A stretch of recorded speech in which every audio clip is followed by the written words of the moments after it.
ও মা, মা বাবা কোথায়? তোর বাবা তো মাছ ধরতে গেল রে মা। ও মা দেখো, আমি বাজার থেকে গরুর মাংস নিয়ে এসেছি, তো বাবা আবার মাছ ধরতে গেল কেন? আরে নে, ভালোই হয়েছে, তোর বাবা মাছ ধরে আনলে সেটা রাতে খাওয়া যাবে। তুই এখন এই মাংসটা গিয়ে রান্না করে ফেল। আচ্ছা মা, ঠিক আছে, আমি গিয়ে রান্না করছি। বন্ধুরা, আমি মাংসটাকে প্রথমে পরিষ্কার পানি দিয়ে ধুয়ে নিয়েছি।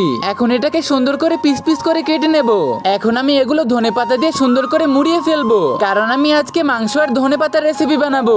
তার আগে তুমি যদি মাংস খেয়ে থাকো তাহলে একটা লাইক করে দাও, আর মাছ খেয়ে থাকলে চ্যানেলটিকে সাবস্ক্রাইব করে দাও, এবং কে কোনটা খেয়েছো তা কমেন্ট করে জানাও। মা, বাবা কি চলে এসেছে? বাবাকে নিয়ে খেতে চলে আসো।